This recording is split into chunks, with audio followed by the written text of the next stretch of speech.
صل على رسوله الكريم أما بعد فأعوذ بالله من الشيطان الرجيم بسم الله الرحمن الرحيم يا أيها الذين آمنوا لا تسألوا عن أشياء إن تبد لكم تسؤكم وإن تسألوا عنها حين ينزل القرآن تبد لكم عفى الله عنها والله غفور حليم قد سألها قوم من قبلكم ثم أصبحوا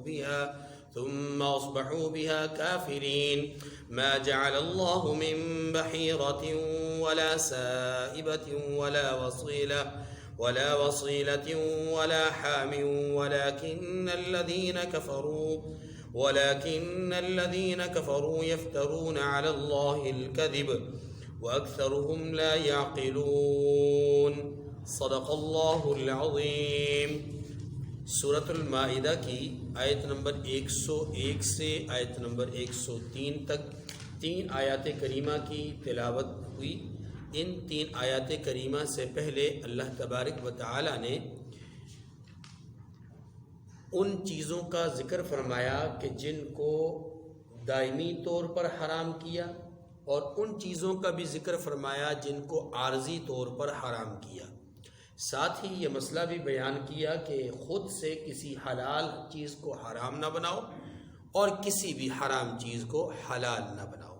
یہ بات ختم ہو گئی۔ اب یہ جو آیات ہیں 3، ان میں سے جو 2 آیات ہیں پہلی، ان کا لب لباب سمجھنے کے لیے ایک جملہ سمجھ لیجئے کہ شریعت مطہرہ نے فضول سوالات کرنے سے اور بال کی کھال اتارنے سے منع کیا ہے۔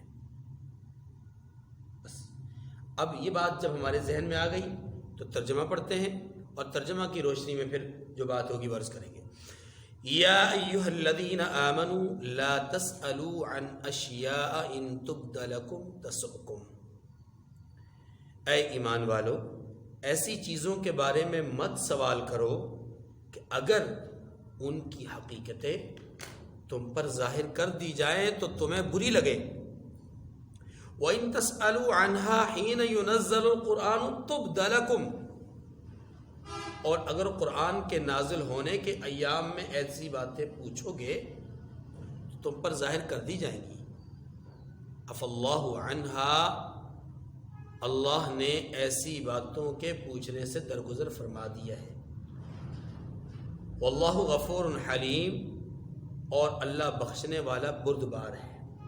قد سألها قوم من قبلکم، اسی طرح کی باتیں تم سے پہلے لوگوں نے پوچھی تھیں۔ ثم اصبحوا بها کافرین، مگر جب انہیں بتا دی گئیں تو پھر وہ ان باتوں کے منکر ہو گئے۔ دیکھیے یہ 2 آیات میں نے بھی ترجمہ کے ساتھ پڑھی ہیں۔ ان 2 آیات کریمہ میں جو بات سمجھائی گئی ہے وہ کچھ واقعات کے تناظر میں ہے۔ رسول اللہ صلی اللہ علیہ وسلم ایک دفعہ ممبر پر تشریف لائے تو آپ صلی اللہ علیہ وسلم نے ارشاد فرمایا کہ جب تک میں ممبر پر تشریف فرما ہوں جو پوچھنا چاہتے ہو پوچھو۔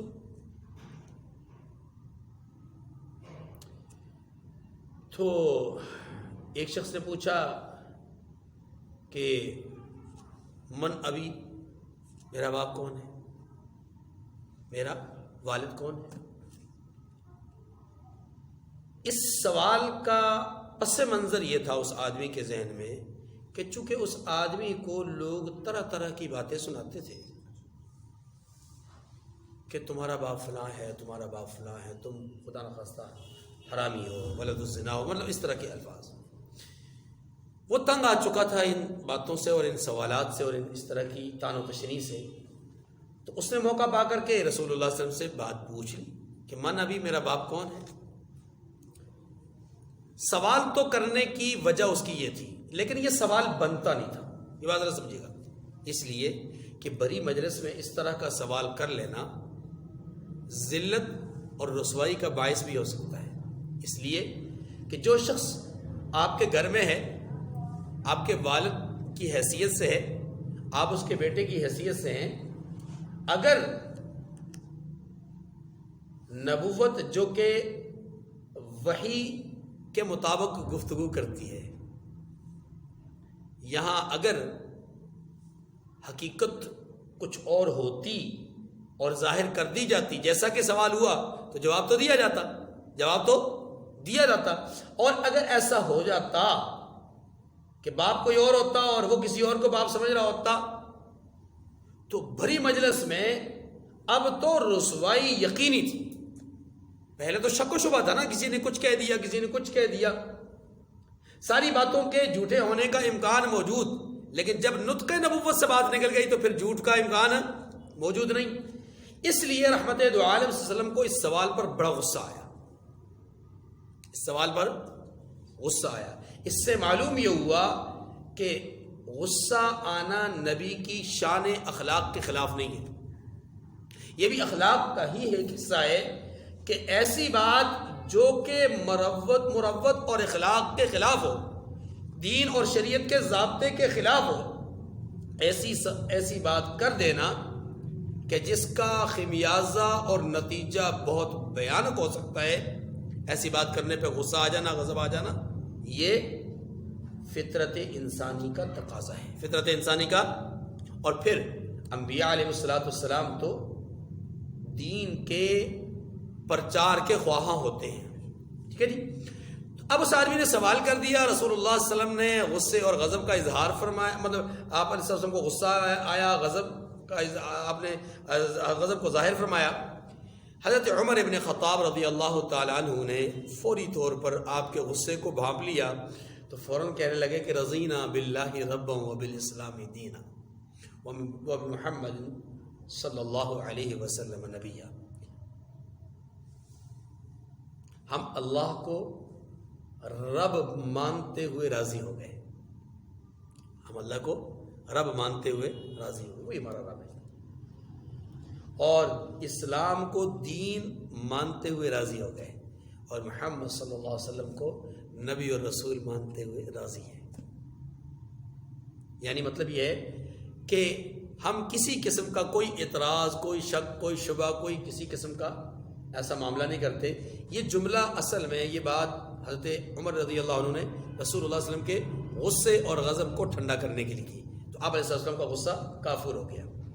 ایسے ہی ایک موقع پر ایسا ہوا کہ آپ علیہ السلام تشریف فرما تھے، ایک منافق آیا اور اس نے کہا کہ اے محمد صلی اللہ علیہ وسلم، آپ بڑی باتیں بتاتے ہیں، بہت ایسی باتیں بھی بتاتے ہیں کہ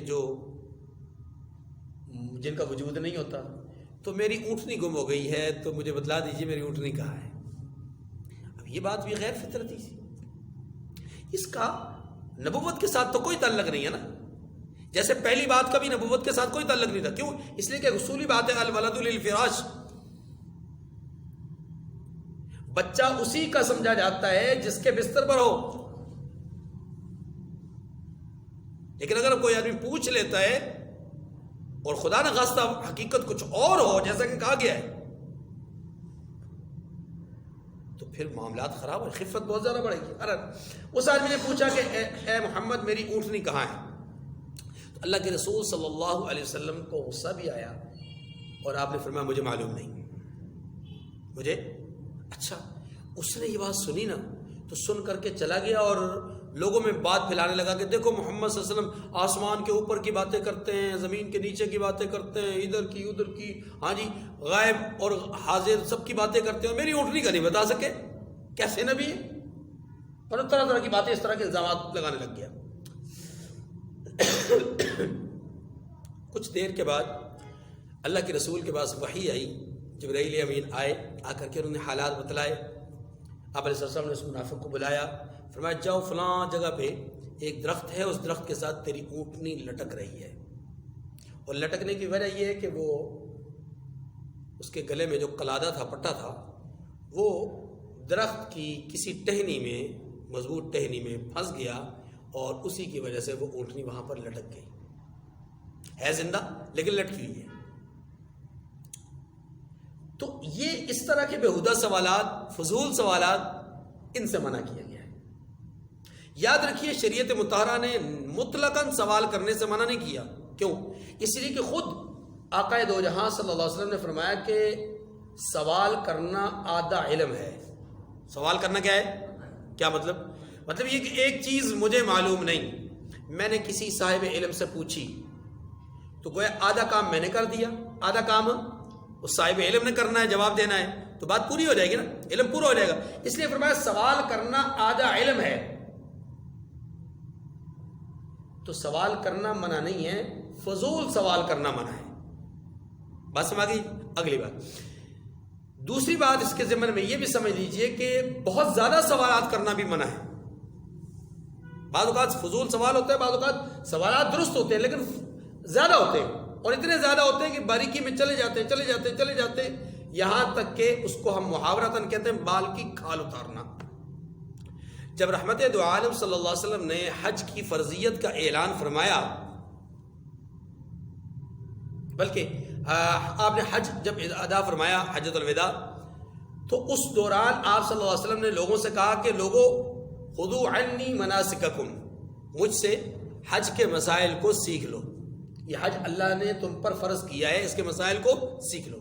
تو ایک صاحب کھڑے ہوئے اور انہوں نے عرض کی کہ یا رسول اللہ کیا ہر سال فرض ہے؟ اللہ کے رسول خاموش ہو گئے. لمحات گزرے، کچھ لمحے گزرے، پھر وہ صاحب کھڑے ہو گئے، یا رسول اللہ ہر سال فرض ہے؟ اللہ کے رسول خاموش ہو گئے. جب تیسری بار سوال کیا تو اللہ کے رسول صلی اللہ علیہ وسلم کے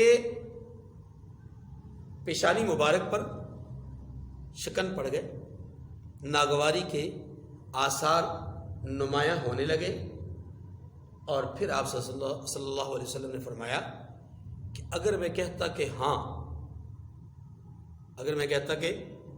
ہاں تو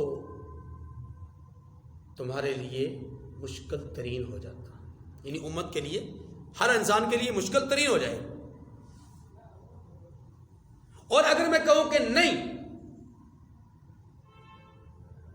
ایک ہی دفعہ کرنا ہے حج، دوسری دفعہ نہیں کرنا، تو پھر وہ جو جن کے پاس حیثیت ہے، جو صاحب ثروت ہے اور شوق بھی رکھتے ہیں، آتے بھی ہیں، آنا بھی چاہتے ہیں، تو کیا وہ صرف زندگی میں ایک ہی بار آئیں گے؟ اس لیے یہ سوال یہاں کرنے کی ضرورت نہیں تھی. جتنا بتایا گیا اتنا عمل کرو. یاد رکھیے یہاں یہ سوال فضول نہیں ہے لیکن زیادہ ہے، ضرورت سے زیادہ ہے. تو بعض اوقات کثرت سوال بھی ہوتا ہے اور اس کو بھی منع کیا گیا، فضول سوال سے بھی روکا گیا، کثرت سوال سے بھی روکا گیا. اب اسی کو سمجھانے کے لیے دوسری آیت کریمہ میں کیا بات کہی گئی؟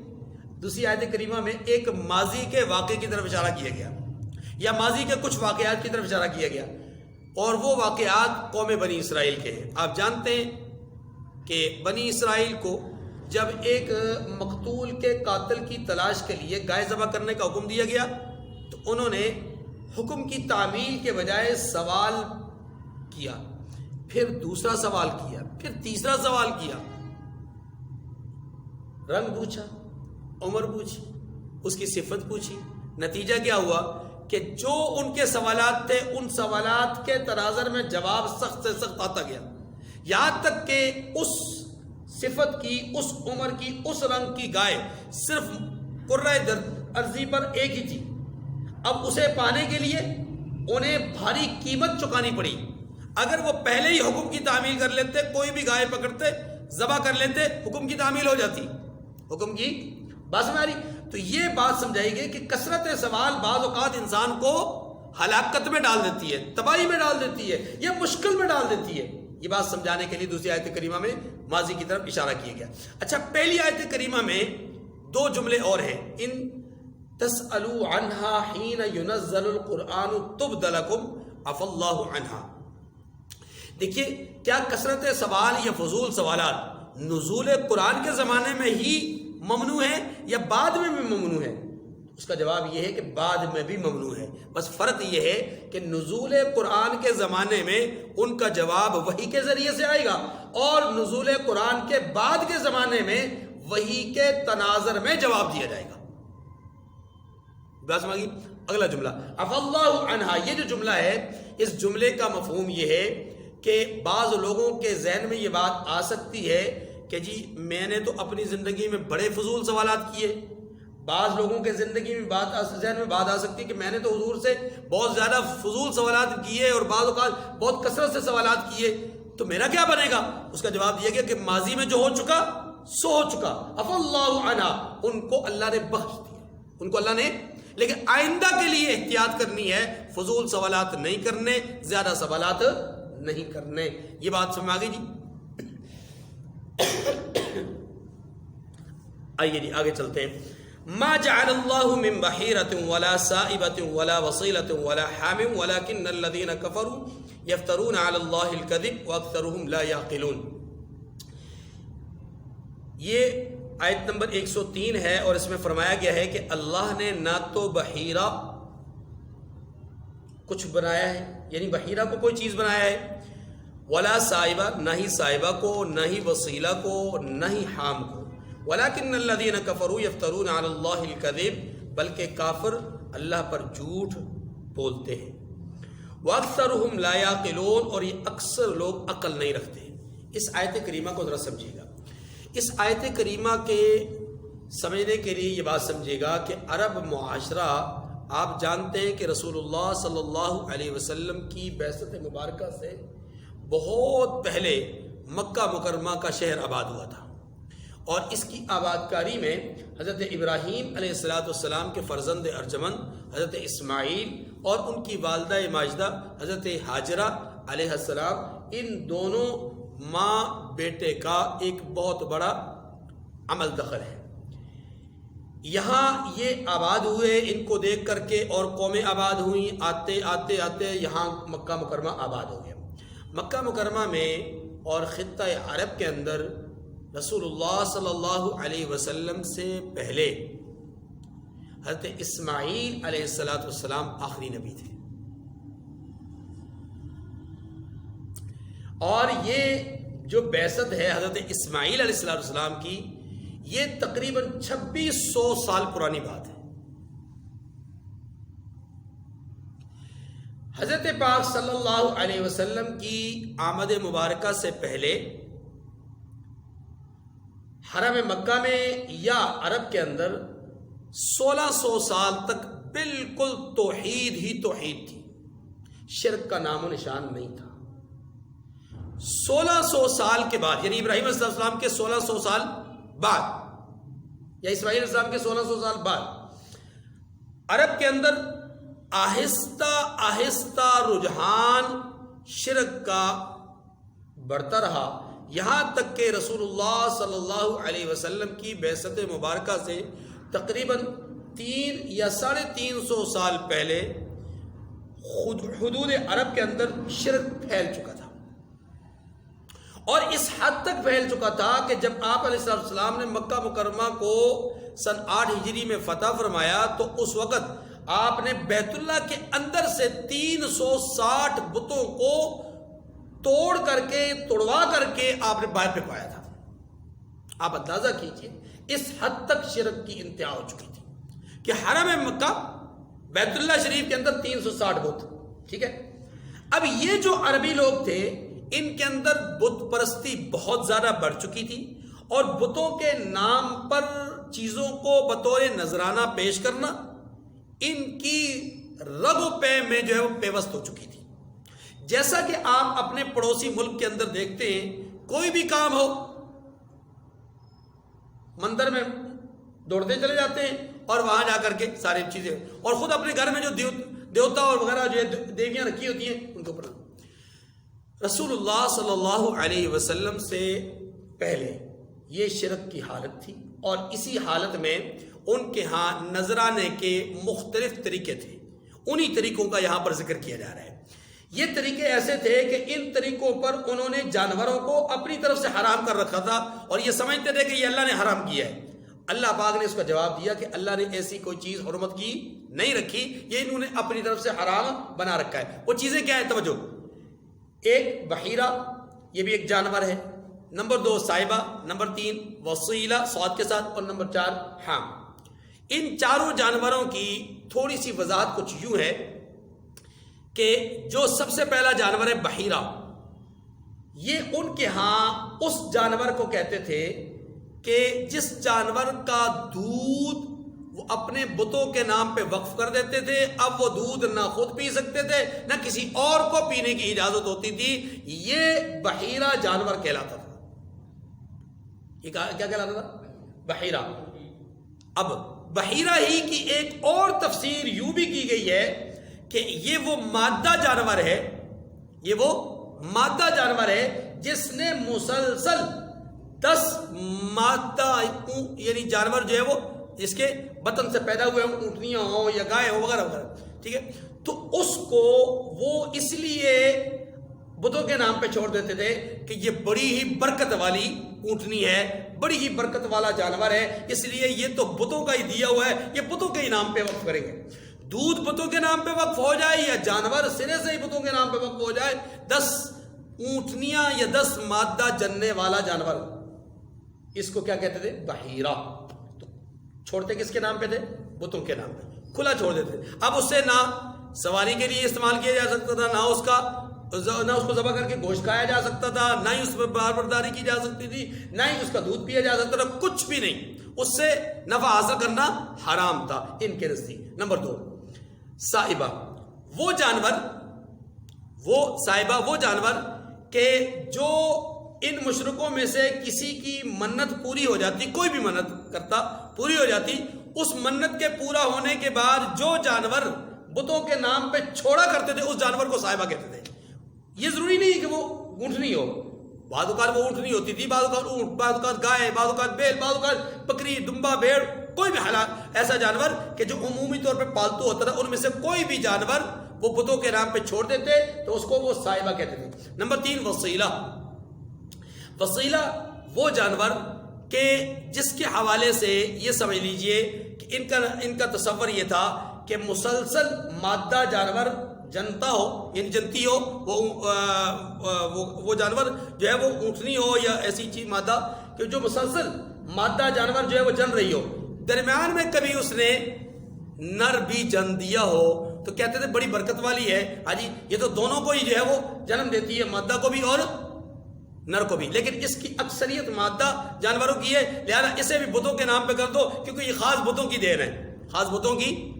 اور نمبر 4 پہ حام، یہ سب سے دلچسپ ہے، یہ سب سے دلچسپ ہے، یہ اس اونٹ کو یا اس نر جانور کو کہتے تھے کہ جس کی جفتی سے 10 بچے پیدا ہوتے تھے، 10 بچے پیدا ہوتے تھے، تو اس جانور کو بھی یہ بتوں کے نام پہ چھوڑ دیتے تھے کہ بڑا ہی طاقت والا ہے، بڑی صلاحیت شخصیت ہے، لہذا ایسے بتوں کے نام پہ وقف کر دو۔ یہ جو تصور تھا، اس تصور کے نتیجے میں وہ ان جانوروں کو اپنے لیے، لوگوں کے لیے حرام سمجھتے تھے۔ اللہ پاک نے جواب یہاں ارشاد فرمایا کہ اللہ نے تو ایسا کوئی ضابطہ نہیں بیان کیا کہ 10 اونٹنیاں، 10 مادہ، 10 نر یا نر اور مادہ دونوں پیدا ہو جائیں، منت پوری ہو جائے تو جانور کو اس طرح جو ہے وہ کھلا چھوڑ دو، ہاں جی، جیسے آج کل کے زمانے میں بھی ہندو چھوڑ دیتے ہیں گایوں کو، نہیں وہ مطلب ذبح کرتے، وہ ان کو اپنی ماتا سمجھتے ہیں، ہاں جی، یا ہمارے یہاں بھی سانڈ کو کھلا چھوڑ دیا جاتا ہے کہ نہیں جناب اس نے بڑے جو ہے وہ یہ سمجھ لیں کہ اپنا جفتیاں کی اور اس کے بڑے جو بچے پیدا ہوئے، اب اس سانڈ کو جو ہے وہ نہ تو ذبح کرنا ہے اور نہ ہی اس سے کوئی فائدہ اٹھانا ہے، اسے جو ہے وہ بعض علاقوں میں ایسا ہوتا ہے۔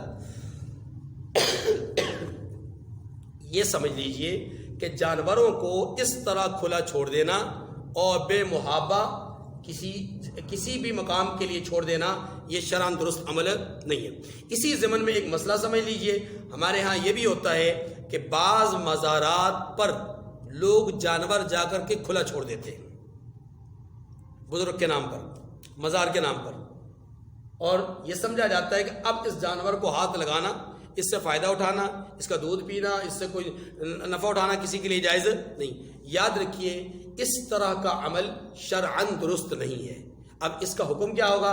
اس کا حکم یہ ہوگا کہ جس آدمی نے یہ عمل کیا ہے، جانور کو مزار وغیرہ کے نام پہ کھلا چھوڑا ہے، یہ جانور اسی کی ملکیت ہے، اس کی ملکیت سے نہیں نکلا، اس کی ملکیت سے نہیں نکلا، لہٰذا اگر کوئی دوسرا آدمی اس جانور کو پکڑ کر کے اس کا دودھ پیے، اس کو ذبح کرے یا اس کے ساتھ کوئی بھی ایسا نفع والا عمل کرے تو اس کے لیے حلال نہیں ہوگا۔ یہ ایسے ہی ہے جیسا کسی کے ملکیت میں موجود جانور سے نفع اٹھانا اس کی اجازت کے بغیر، جیسے وہ حرام ہے ایسے یہ بھی حرام ہے، تو یہ اسی کی ملکیت ہے۔ ہاں البتہ اس طرح کا اقدام کرنا یہ شرعاً درست نہیں ہے۔ اس لیے یاد رکھیے کہ اس آیت کریمہ کی روشنی میں ہمیں یہ سمجھایا گیا ہے کہ غیر اللہ کے نام پر، خواہ وہ درخت ہو، خواہ وہ مزار ہو، خواہ وہ انسان ہو، خواہ وہ جانور ہو، کسی غیر اللہ کے نام پر یاد رکھیے کہ جانوروں کو اس طرح کھلا چھوڑ دینا یہ اللہ کی نعمتوں کی ناقدری ہے۔ اللہ نے ایسا کوئی حکم نہیں دیا۔ ہاں